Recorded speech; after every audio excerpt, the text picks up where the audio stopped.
Nestor Batista, Fernando Augusto Melo Guimarães e Ivens Linhares, bem como os auditores Sérgio Fonseca, Tiago Barbosa Cordeiro e Cláudio Canha, e o procurador do Ministério Público, junto a esta corte, Michael Reiner, declaro aberta a sessão ordinária número 5 deste ano de 2015 do Tribunal Pleno. Ausentes os conselheiros Artagão de Matos Leão e Durval Amaral, em razão de férias, ficando assim convocados os auditores Sérgio e Tiago Barbosa Cordeiro para a composição do quórum de julgamento conforme portarias já publicadas. Convocado também o auditor Cláudio Augusto Canha para a composição do quórum conforme portaria 697 do ano passado. Coloco a ata da sessão ordinária número 4 do último dia 5 para homologação. Em discussão e está homologada. Concedo a oportunidade para comunicações previstas no regimento interno, bem como para inclusão de processos na pauta. Não havendo... pois não. Obrigado, senhor presidente. Para anunciar a devolução ao ilustre conselheiro Nestor Batista dos autos do processo 664-593-14.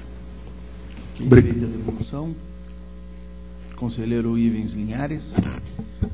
Senhor presidente, também para anunciar devoluções, todas ao conselheiro Durval Amaral, tomada de conta extraordinária 67.816.11 e 69.63.85.11 e ainda a consulta 5193.86.11 e ainda, senhor presidente, solicitar a inclusão em pauta do recurso de agravo 1095.148.14 do município de Telêmaco Borba. Muito obrigado.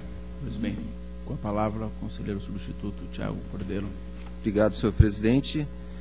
Para anunciar devolução de processo, um recurso de revista ao conselheiro Durval Amaral, processo 414585 de 2013. Está livre a palavra. Concedo a palavra ao conselheiro Nestor Batista.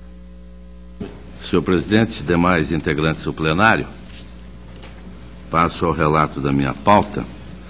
Tenho recurso de revista 40.705.14, município de Capanema, recurso interposto em face da decisão da primeira Câmara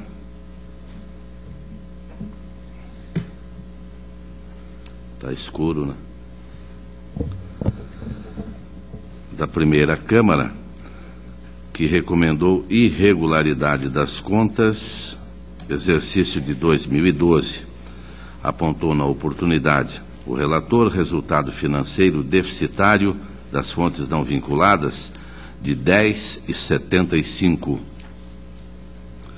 déficit de obrigações financeiras frente às disponibilidades de 3.422.258,73 e também exercício do cargo de contador em desacordo com o pré-julgado número 6, impondo 3 multas administrativas ao gestor responsável, senhor Milton Kaffer. DCM é pelo não provimento, o Ministério Público também pelo não provimento, em face dos apontamentos, e a proposta do relator, eu fundamento item por item, mas acompanha as manifestações pelo não provimento e mantendo a irregularidade. Então está em discussão o voto pelo improvimento no recurso de revista. Senhor presidente. Conselheiro Cláudio Canha. Senhor presidente, apenas para registrar o meu voto, eu entendo que tanto o déficit, seja do artigo 42 ou do déficit financeiro, deveriam ter sido devidamente demonstrados pela DCM, que não aconteceu, e quanto ao culpar o contador, eu entendo o contador ser uma ocupação irregular, eu entendo que isso é uma irregularidade, não uma irregularidade de contas, por isso eu registro o voto pelo conhecimento público. Senhor presidente. Pois não, conselheiro Sérgio Fonseca. Obrigado, senhor presidente. Também em relação ao artigo 42, eu acabo de devolver um processo ao conselheiro Nestor Batista e também tenho um. Pelo estudo que estou fazendo, parece-me que o critério adequado para apuração do artigo 42 seria a verificação da situação em 30 de abril do último, estamos falando do artigo 42, portanto, do último ano do mandato, não é isso? Conselheiro Nestor Batista, me perdoe, estamos falando das contas de 2012, é isso? 2012. 2012, isso, então perfeitamente. É o último ano do mandato e, portanto, pelo estudo que estou concluindo, me parece que a forma mais adequada de ser aferido esse artigo 42, o cumprimento ou não, é tomando-se o valor correspondente ao passivo financeiro menos o ativo financeiro em 30 de abril daquele último ano do mandato e comparando-se com a situação em 31 de dezembro. Se houver déficit em dezembro, verifica-se qual era o montante desse déficit em 30 de abril e, se houver acréscimo, aí sim estaria descumprido o artigo 42. Como não vem sendo esta a metodologia adotada, então eu considero também que não está caracterizada a irregularidade. No que diz respeito ao outro fato, o contador, não é isso? Eu também afasto essa irregularidade. A terceira, qual é, Excelência?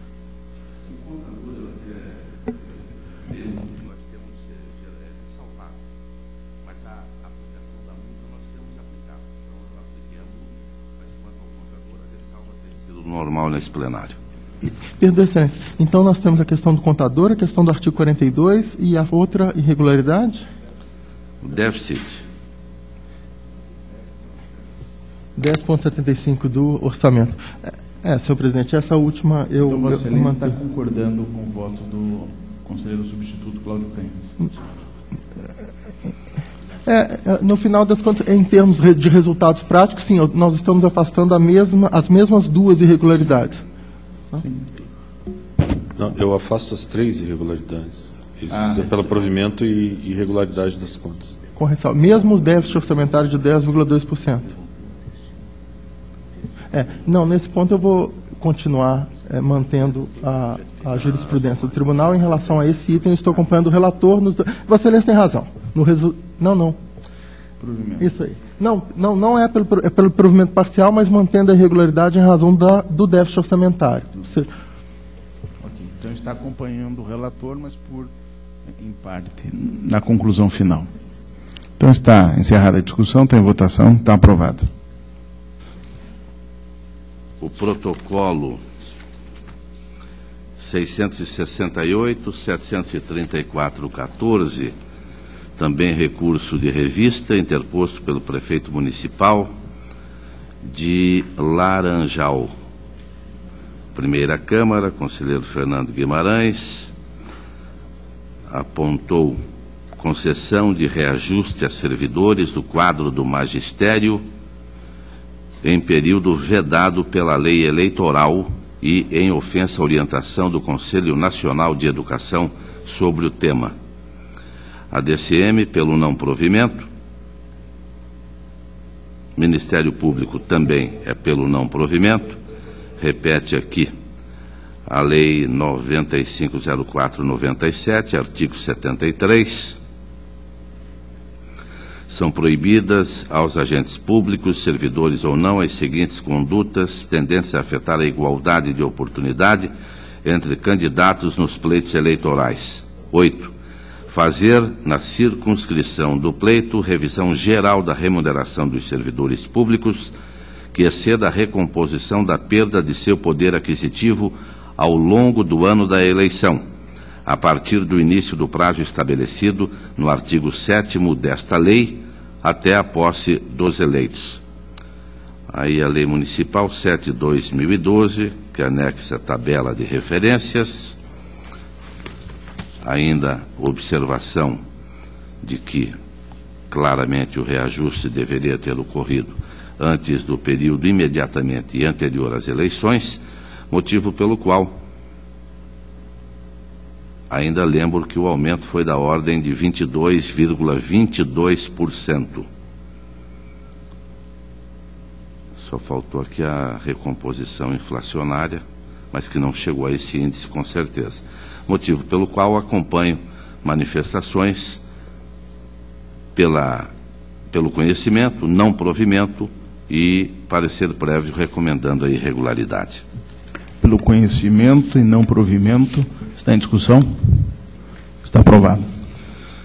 O protocolo 774-453-14, recurso de revista interposto por Viviane Andréia Salustiano Laverde, pleiteando revisão no Acórdão 41-2114, que negou registro à sua inativação como professora e determinou instauração de tomada de contas extraordinária.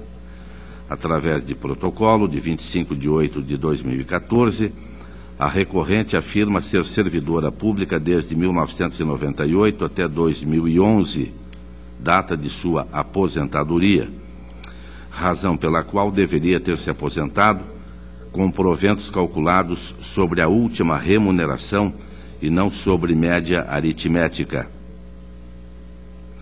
No que toca às aulas extraordinárias, afirma que se trata de vencimento inerente ao cargo efetivo e não de uma gratificação. Afirma ainda que nunca laborou em 20 horas e que a contribuição sempre foi sobre 40 horas. Por fim, aduz que as aulas extraordinárias não se excluem na vigência da licença para tratamento de saúde. Para demonstrar que trabalhou desde 1998, juntou cópia da folha onde consta o contrato de trabalho com a Secretaria no cargo de professor P6. Não, professor PC. Junta também 2 laudos médicos em nome de sua filha. Paraná Previdência, para atendimento das solicitações do Tribunal, informa que a servidora tomou posse em 4 de 4 de 2005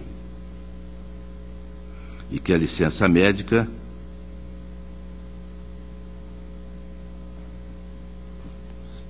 foi a partir de 5 de 4 de 2005, um dia após a posse.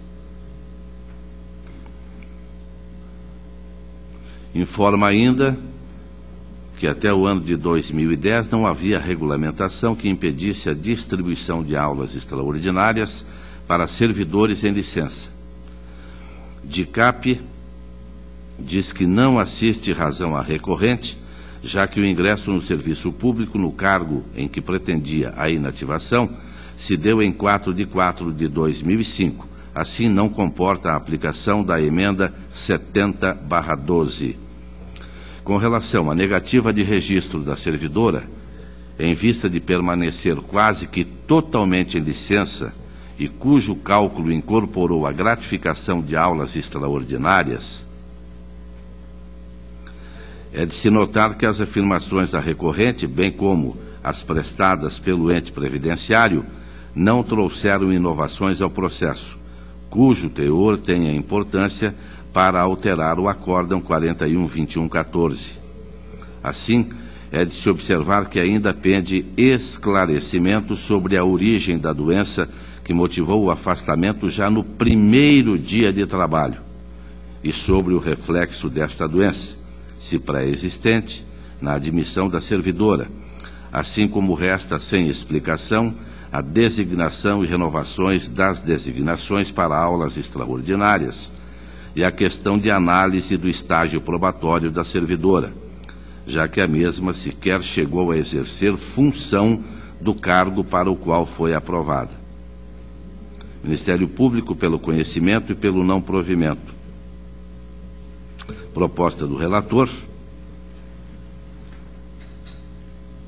Vai acompanhar as manifestações que é pelo desprovimento do pedido. Agora, no primeiro dia, deve ser a alergia ao trabalho, com devido respeito à professora. Então, o recurso de revista, pelo não provimento do recurso, mantendo-se a decisão de negativa de registro à inativação. Está em discussão, está aprovado. Senhor presidente, agradeço a Vossa Excelência e aos demais integrantes do plenário, desejando a todos muita reflexão nos feriados que estão se aproximando e nos dias conturbados que vivemos nesse país e também no nosso Estado. Obrigado, conselheiro Nestor Batista. Passo a palavra ao conselheiro Fernando Augusto Melo Guimarães. Assistindo o senhor presidente e demais integrantes desse Tribunal Pleno, iniciou a pauta por tomada de conta extraordinária 349.606/2010, interessado do Instituto Ambiental do Paraná e Vitor Hugo Ribeiro Burco. Esse processo, já relatei aqui em processo, em plenário, basicamente é uma tomada de conta extraordinária iniciada pela Inspeitoria de Controle Externo em função da dação em pagamento, dação de bens móveis, veículos, para quitação de multas ambientais e uma obra no escritório de Londrina também em favor do IAP, em troca de multas ambientais, conforme permissivo legal que existia à época. O que se alega na tomada de conta extraordinária? Primeiro, que não se cumpriu adequadamente os objetivos da lei federal e do decreto federal, que falam em bens, em serviços e bens de recomposição ao dano ambiental, de compensações, e não bens para utilização do Instituto, embora indiretamente possam ter alguma aplicação na proteção ao meio ambiente. Trouxe esse processo ao Pleno, Vossa Excelência, então, era integrante do Tribunal como julgador, como diz o senhor Nestor, estava na planície, né? E fez uma diligência para esclarecimento sobre os danos da unidade de Londrina, eventuais danos em função de defeitos de edificação. Foi levado isso a efeito, foi feita uma inspeção e verificado um dano na época de 3.071, em função de problemas de instalações, eventuais falhas de construção. Num total de 91 mil, na época, 3 mil foi apontado como eventual dano. Na sua defesa, na manifestação em função dessa diligência, o interessado aponta, e meu ver com razão, que essa inspeção, esses danos foram verificados 5 ou 6 anos depois de entregue à unidade.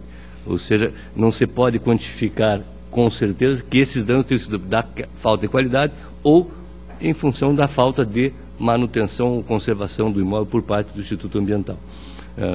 Evidentemente que o ato ele é irregular no sentido de, entre os objetivos da lei e a dação feita, né, e a troca por serviços não são diretamente relacionados ao meio ambiente, por isso que entendo que procede a impugnação nesse particular. Não estou questionando também a questão do valor da multa, se era 40% ou 90% de redução, porque se discutiu na época que a multa era anterior, a multa previa um desconto de até 90%, e a nova regulamentação, 40%, e a nova 90%. O que se argumentou é que se retroage à lei mais benéfica. Ora, na situação de compensação e liquidação de multa, e não de infração da época. Então, eu não estou nem discutindo isso, porque os valores também não são muito relevantes. Eu estou discutindo que os veículos entregues e a edificação, embora de uso indireto já patrimonializados, inclusive uma das questões é que falta de patrimonialização dos veículos, não se enquadram na lei federal como aqueles passíveis de troca por multa.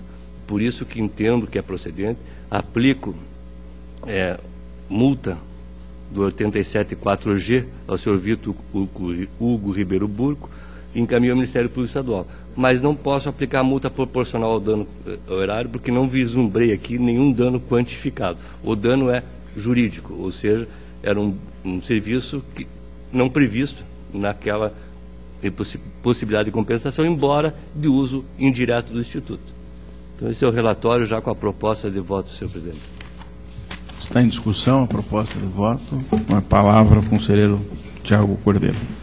Obrigado, senhor presidente. Doutor Fernando, apenas uma dúvida, aliás, duas dúvidas. Vossa Excelência colocou que é procedente a... Parcialmente procedente à tomada de conta extraordinária. O que significaria regularidade, regularidade... Irregularidade das contas com aplicação de multa. Só não estou aplicando o dano porque não consegui quantificar, nem a multa proporcional ao dano. Eu só não entendi a questão, desculpe, eu não, do outro relato eu não me recordo, a questão que Vossa Excelência colocou do percentual da multa, que antes era 40% e depois 90%. É que na realidade o que se discutiu no início do processo é a questão da redução da multa em função da dação em pagamento, se seria de 40% ou 90%. É porque quando foi aplicado a multa, a redução era até 90%. Quando foi dada a dação em pagamento, a gente tinha uma nova legislação que permitia, né, só 40%. O que se alegou na defesa é que, na realidade, os 90% era da época da infração e não da liquidação da multa, e que poderia ser retroagida o benefício em função da. Eu entendo que não. Entendo que o valor da multa é o da época. Agora, a forma de extinção da obrigação é a lei vigente do momento. Então, não teria 90%, só 40% da... Então, isso eu não estou discutindo agora. Poderia ser quantificado isso como um dano jurídico? Até poderia, a diferença entre 40% e 90%.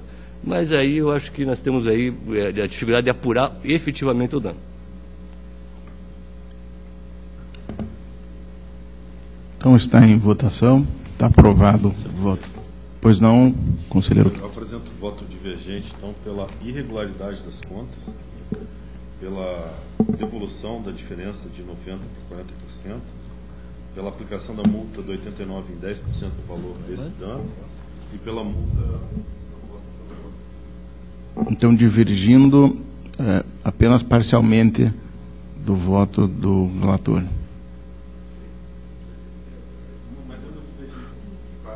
Sim. Vossa Excelência mantém. Claro. Está registrado a sua divergência. Senhor presidente, eu quero acompanhar o voto da divergência. Acompanhando a divergência. Então, vou passar a colher os votos. O conselheiro Nestor já votou com a divergência. Conselheiro Sérgio Fonseca. Senhor presidente, eu vou acompanhar o relator. Vai acompanhar o relator. Com respeito aos votos divergentes. O conselheiro Tiago Cordeiro, salvo engano, teria acompanhado o relator, né? Sim. Sim. Conselheiro Ivens Linhares. Com o relator. Com o relator. Então, por 4 votos a 2, está aprovado o voto do relator. Na sequência, senhor presidente, tem a execução orçamentária 181/78/2015, Fundo Especial do Controle Externo do Tribunal de Contas do Estado do Paraná, exercício de dezembro de 2014, informações do controle interno de diretoria contas estadual pela regularidade, também o opinativo ministerial pela regularidade, e essa também é a proposta de voto, senhor presidente, pela regularidade. Voto pela regularidade, está aprovado. Tem um recurso de revista 437.584/2011, município de Japira, interessado João Renato Custódio, Wilson Ronaldo Rony de Oliveira Santos, um recurso. Na realidade, é um cumprimento de decisão, senhor presidente. Esse tribunal, por tanto o acordo de parecer prévio como um recurso de revista, manteve a irregularidade das contas e determinou a devolução dos encargos, demora em função de não pagamento de dias de encargos sociais e previdenciários. Por diversas vezes a diretoria de execuções solicitou informações, não vieram, né, apesar dos ofícios encaminhados pelo Tribunal de Contas. O que eu estou fazendo?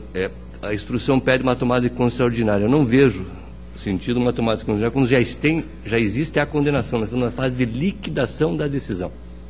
Então, acho que não caberia processualmente a tomada de conta extraordinária. Mesmo que coubesse, seria um processo a mais em tramitação no tribunal com o mesmo objetivo. E por isso que trago essa questão a plenário, senhor presidente, para afastar a tomada de conta extraordinária e determinar ao município prazo para atendimento das informações solicitadas, seria uma mutação analítica dos pagamentos, etc., para poder quantificar o dano. Mas é um recurso de revista, né, conselheiro? Não, é que o recurso está na fase de execução da decisão. Então, eu não estou julgando o recurso de revista, estou na fase de liquidação da decisão, estou determinando por decisão colegiada, sob as responsabilidades, inclusive sobre penalidades previstas em lei, o cumprimento e entrega de informações ao tribunal para a liquidação da decisão.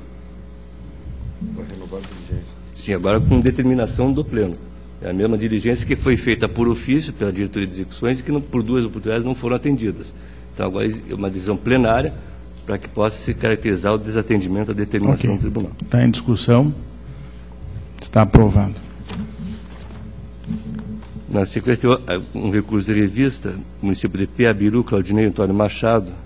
É um recurso de revista contra decisão que julgou procedente tomada de conta ordinária. Essa companhia, acho que é até conhecida desse Tribunal Pleno, por vários exercícios não prestou contas. Nós julgamos pela irregularidade das contas, foi aduzido no recurso de revista que, na realidade, a empresa já está extinta, está sem operação, embora não dada a sua liquidação, na forma, a sua baixa na forma da lei. Enfim, ela continua tendo a existência jurídica, contábil e financeira. Então, embora não operado, a prestação de contas se fazia necessária até a data da sua completa extinção. Por isso que entendo que o recurso merece improvimento.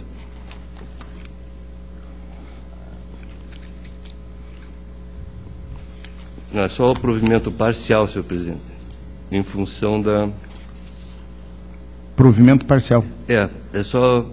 A questão também aqui é da multa, senhor presidente, porque eu não posso aplicar a multa ao espólio. Então, Vossa Excelência está reformando para excluir a multa. Em função de que, independente da questão se é pessoal ou não, eu até trago no voto uma decisão do STJ, se não me falha a memória, sobre a possibilidade da multa ser pessoal quando caracterizada em hipótese do artigo 9º ou 10º da Lei 8429, que é a lei de improbidade.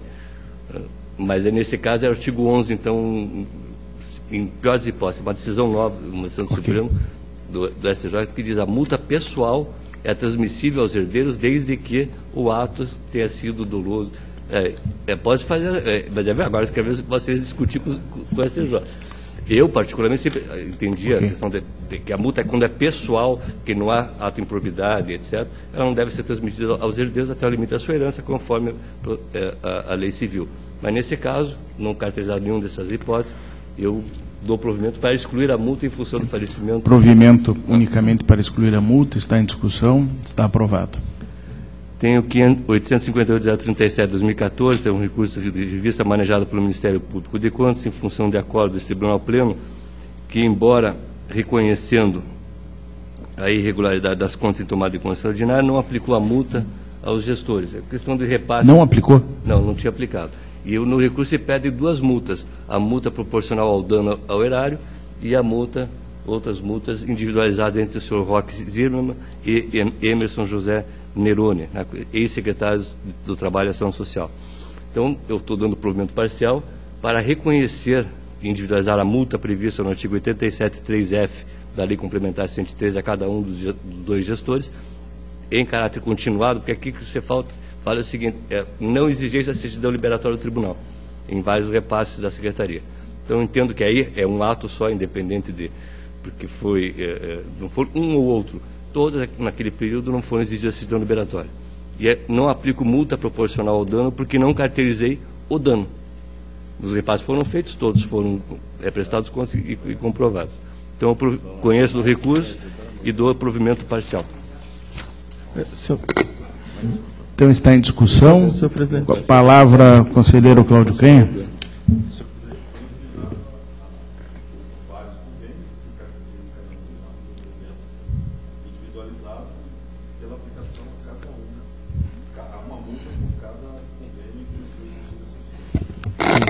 Com a palavra, o conselheiro Sérgio Fonseca. Obrigado, senhor presidente. Apenas para confirmar do relator, então, Vossa Excelência está dando provimento para aplicar uma única multa a cada um dos gestores. Considerando uma continuação. A continuação, sim.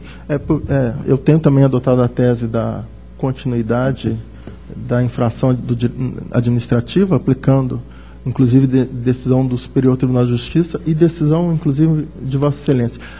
Eu fui o relator desta matéria e fiquei vencido. Na verdade, eu fui além. Eu entendi que, como se tratava como os convênios se referiam à assistência social, não se aplicaria o artigo 25 da Lei de Responsabilidade Fiscal, que estabelece que parágrafo 3º do artigo 25, para fins de aplicação das sanções de suspensão de transferência voluntária constante desta lei, excetuam-se aquelas relativas a ações de educação, saúde e assistência social. Aí, Excelência, quer dizer, eu não tenho conhecimento de outros aspectos. Enfim, né? Vossa Excelência está acompanhando o relator. Eu, na verdade, afastei todas as multas. Mas como aqui é um recurso de revista, eu não sei se de ofício eu poderia afastar, ir além do pedido do Ministério Público, que pediu que fosse aplicada uma única multa e não diversas, ir além do pedido do Ministério Público. Mas estou só fazendo esse esclarecimento que, por hora, para evitar uma discussão processual, eu vou então acompanhar o relator. Okay. Mas estou fazendo então esse histórico. Tá bom. Então, continua em discussão. Está encerrada a discussão, a votação. Então, 5 votos a 1. Pois não? Conselheiro Nestor Batista? Não, foi a primeira inspetoria, inclusive, que fez essa comunicação de irregularidade. Eu quero lembrar ao plenário, com o devido respeito ao conselheiro Fernando Guimarães e ao próprio Ministério Público, que reiteradas vezes funcionários deste tribunal foram ao secretário, ao diretor-geral, para que não houvesse aquele tipo de repasse. Não tem nada de assistência social, de educação, com devido respeito, doutor Valadares. Nós sabíamos qual era a atividade praticada pelo secretário, pelo diretor-geral e por aqueles agraciados, não para a assistência social e nem para a educação, e qual é o outro? E para a saúde, para nenhum dos três. Eu me lembro bem que faltou apenas uma palavra aí para definir bem. Ajuda para a invasão. Devia ser colocado ali, assistência social, educação, saúde e invasão. Era exatamente o que acontecia. Motivo pelo qual, senhor presidente, eu vou acompanhar a proposta do auditor Cláudio Canha.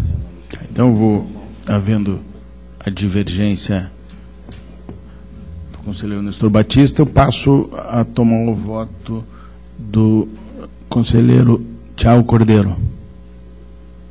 Senhor presidente, eu vou acompanhar a divergência. Vai acompanhar a divergência. Conselheiro Ivens, vota. Eu voto com o relator. Com o relator. Então, por 4 votos a 2, está aprovado o voto do relator.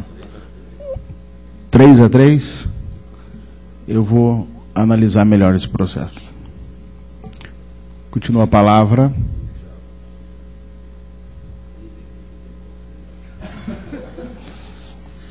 Você ficou com o voto de desempate, então? Fiquei. Okay. Boa sorte. Senhor presidente, na sequência eu tenho um recurso de agravo de instrumento, município de Apucarana, 97-4185-2014, manejado por João Carlos Oliveira, em função de não recebimento de ação de revisão por este relator. Foi julgado pelo Tribunal Pleno, né, mantendo a regularidade das contas, e com a interposição do recurso de revisão, pretendeu o interessado o recebimento com base em acordos paradigmas divergentes.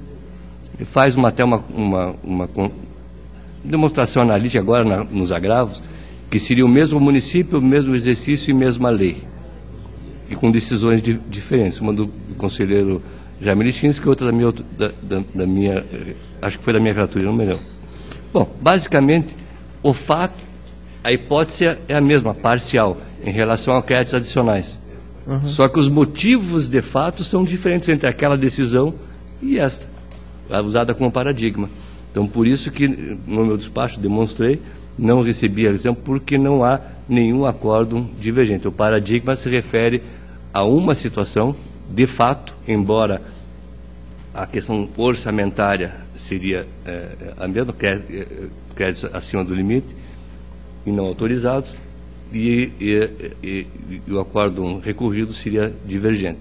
Também faço no voto essa demonstração analítica que não houve as situações idênticas ou análogas, a não ser o nome do município e a questão de ser lei orçamentária. Por isso que conheço do agravo, trago e nego-lhe provimento. No provimento ao agravo, Está em discussão, conselheiro Sérgio Fonseca. Obrigado, senhor presidente. Eu tive vista dos autos, senhor presidente. Aqui, inicialmente, foi apontada uma extrapolação. A lei orçamentária previa a possibilidade de abertura de créditos adicionais de até 12% do valor do orçamento. Inicialmente foi constatada a abertura de 23, a constatada abertura de adicionais no valor de 23 e fração do orçamento. Posteriormente, com a apresentação de novas justificativas, esse percentual caiu para 15 e pouco. Quer dizer, para mim, a essência foi fixado um limite de 12% e houve uma extrapolação de 15%. Há casos de divergência, quer dizer, há casos em que nós relevamos essa extrapolação? Se sim, eu creio que caberia o recurso de revisão. Não é? E eu tenho a impressão que há casos, né? E o outro aspecto que ele levanta, ele pede que o responsável, ele pede que sejam considerados não apenas o orçamento exatamente da administração direta, mas eventualmente o orçamento transferido para a autarquia de educação, transferido para a autarquia de saúde. E aí ele então, na interpretação de Vossa Excelência, dar provimento ao agravo para que se processe o recurso de revisão. Eu tendo a isso. Divergindo do relator. Alguém mais que já colhe os votos, então, por 5 votos a 1. Só para fazer uma declaração de voto, porque eu entendo, basicamente, que o quadro de paradigma... Não, Vossa Excelência é o relator. Sim, mas é só para justificar o voto que eu vou manter. Primeiro que é sem lei, e o outro sem excesso de limite de lei. Então, os dois acordam de paradigma. Agora, essa obrigação, conselheiro Sérgio, cabe ao recorrente da demonstração analítica e não de qualquer relator ou órgão instrutivo e buscar os paradigmas que eventualmente possam ocorrer. Nós estamos falando de conhecimento do recurso e não do seu mérito. Então, por isso que eu entendo que a obrigação não é nossa. De para que se processe o recurso de revisão. Ok. Então está decidida a questão. Senhor presidente, o outro processo necessita quórum qualificado, por isso que agradeço a atenção de Vossa Excelência e do outro pleno.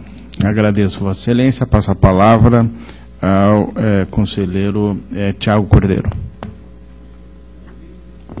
Desculpe, o conselheiro Ivens Linhares. Sei que Vossa Excelência cederia a vez com maior cortesia, como já o fez, mas, enfim. Senhor presidente, não tenho pauta, agradeço. Ele retribuiu a gentileza. Conselheiro Ivens Linhares. Excelentíssimo senhor presidente, demais integrantes deste plenário, inicio o relato com o processo que eu incluí em pauta nesta sessão, é o recurso de agravo 109.5148/14 do município de Telêmaco Borba. Trata-se de recurso interposto pelo senhor Eros Danilo Araújo, em face do despacho 460/14, nos autos de pedido de rescisão, que indeferiu o pedido de liminar de suspensão dos efeitos do Acórdão 185/14 da Primeira Câmara, que, por sua vez, havia determinado a expedição de parecer prévio recomendando a irregularidade das contas do Poder Executivo de Telêmaco Borba, exercício de 2012, em razão de despesas não empenhadas no importe de R$ 1.358.507 e falta de aplicação de 60% dos recursos do Fundeb. Alegou o recorrente que, por ocasião da análise do pedido rescisório, esse tribunal reconheceu a regularização do item relativo à aplicação de recursos do Fundeb, presidente. Pois não? Com devido respeito ao relator, me permitir, eu solicitei a vista porque nós estamos falando só de liminar, né? É o recurso de agravo contra a decisão que indeferiu a liminar. Vou solicitar a vista só por questão processual. Ok, concedidas vistas ao conselheiro Fernando Guimarães. Prosseguindo agora na pauta que já havia sido publicada, eu tenho o processo de recurso de revista 367.491/14 do município de Paula Freitas, e aqui nós nos deparamos novamente com aquela questão do artigo 42 da LRF, e eu vou solicitar a retirada de pauta, porque eu entendo que nesse caso aqui, diversamente de outros, a DCM não apresentou efetivamente quais teriam sido as despesas executadas nos 8 meses anteriores ao encerramento do mandato que ensejariam o déficit. Ela acusa até uma redução desse déficit, originalmente era de 900 mil para 294 mil, mas me parece que é necessário esse detalhamento que nesse caso específico aqui não foi feito. Então, apenas para justificar o pedido de retirada de pauta com essa diligência. Está retirada de pauta. Prosseguindo, eu tenho o recurso de revista 98550014, interposto pela senhora Hildegard Victoria Reinhofer, presidente da Associação Brasileira das Senhoras de Entre Rios, contra o acórdão 572414 da primeira Câmara, que julgou regulares as contas com ressalvas e aplicação de multas. Na verdade, as multas foram devido ao atraso de 500 dias na prestação de contas e ausência de contrato formal.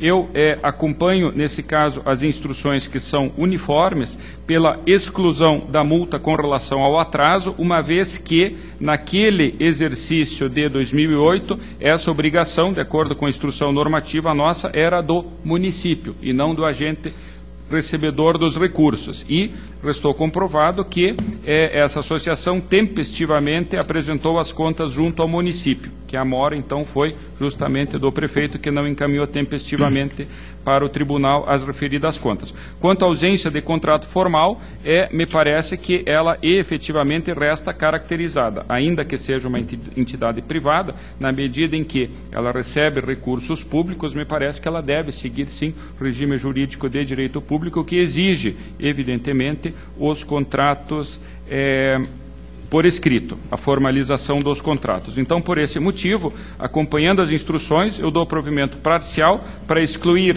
a multa do referente ao atraso, mas mantendo a multa do artigo do inciso 3º do artigo 87, referente à falta de formalização dos contratos. Ok. Provimento parcial para excluir unicamente a multa referente ao atraso. Está em discussão, está com a palavra o conselheiro Sérgio Fonseca. Senhor presidente, se o relator pudesse me esclarecer, quer dizer, as contas foram julgadas regulares com ressalva. Está sendo mantida a multa pela falta de formalização do contrato. Vossa Excelência teria os valores desses contratos? Não tenho aqui, não voto, mas eles superam, se essa dúvida de Vossa Excelência, superam o valor de contrato verbal.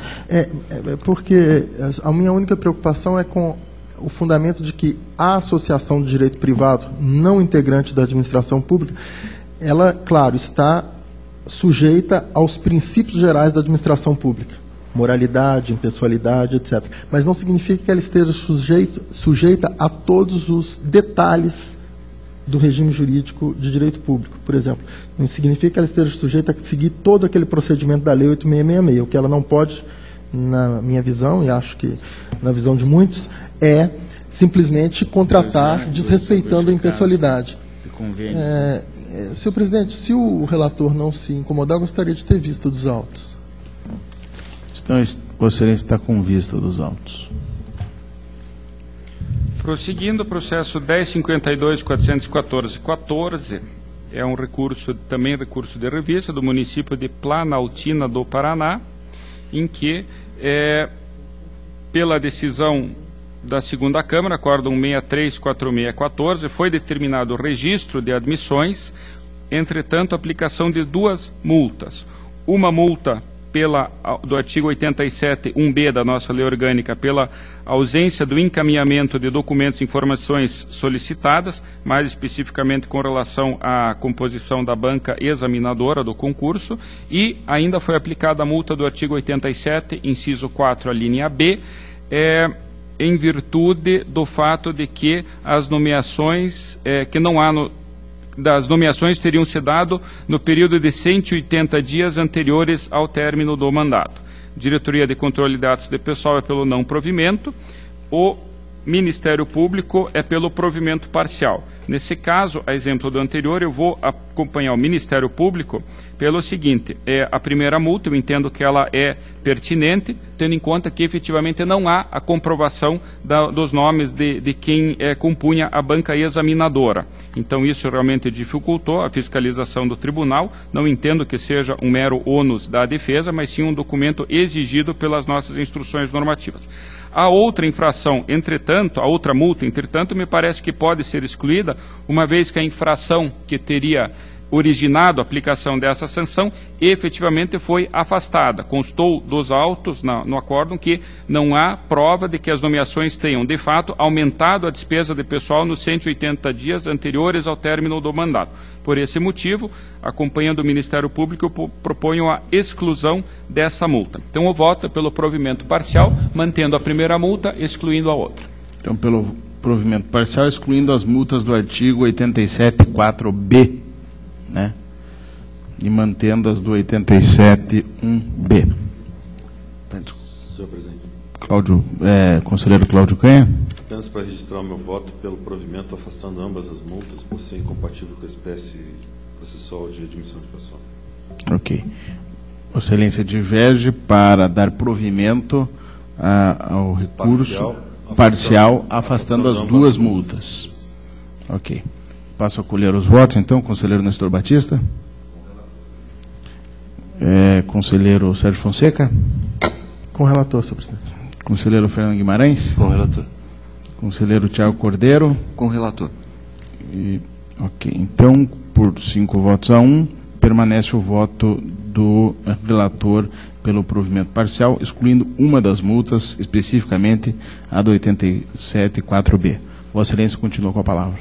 Ainda, senhor presidente, eu tenho um pedido de rescisão 96, 99, 47, 14, originário do Instituto Técnico de Educação e Pesquisa de Reforma Agrária de São Miguel do Iguaçu. Na verdade, em relação a esse pedido de rescisão, já foi, inclusive, concedida a liminar. Apenas eu registro que a insurgência originária era contra o acórdão, que julgou irregulares contas de transferência voluntária, firmada entre esse Instituto e o Fundo Paraná, em virtude, basicamente, da falta da documentação necessária. Por ocasião da rescisória foi apresentada toda a documentação, motivo pelo qual, inclusive, foi concedida a liminar. Os pronunciamentos quanto ao mérito, tanto da unidade técnica como a do Ministério Público, no mérito, muito bem dito, são pelo provimento a procedência do pedido, uma vez que o Ministério Público foi contra a concessão da liminar, por motivos de ordem processual. Então, apenas, senhor presidente, eu confirmo, na verdade, o indicativo da liminar de que as irregularidades foram saneadas, e voto apenas eu consigno que a procedência é parcial, uma vez que as contas, no meu entendimento, devem consignar a ressalva pela intempestividade na apresentação da documentação, conforme matéria já sumulada por essa Corte. Então é pela procedência parcial, julgando-se regulares com ressalvas às contas. Procedência parcial, ressalvas, ficariam a julgamento das contas. Está em discussão, a votação está aprovada. Era o que constava da minha pauta, eu agradeço. Agradeço, Vossa Excelência. Passo a palavra ao conselheiro substituto, Sérgio Fonseca. Obrigado, senhor presidente. Eu tenho 2 processos com vistas e um outro que trata exatamente do artigo 42, e o meu último prazo é na próxima semana, então, se Deus quiser, relatarei. Agradeço. Passo a palavra, então, ao conselheiro Cláudio Canha. Senhor presidente, tem um processo que está adiado e os demais estão em vistas. Eu solicito que assim que permaneça o processo adiado, então não teria processo relatado. Ok. Agradeço, Vossa Excelência. Não havendo processos a serem relatados, deixo livre a palavra. Também não havendo interessados, nada mais havendo a decidir nesta sessão, declaro encerrada a presente sessão, ficando convocada a próxima para o dia 19 de fevereiro, no horário regimental. Levanta-se a sessão.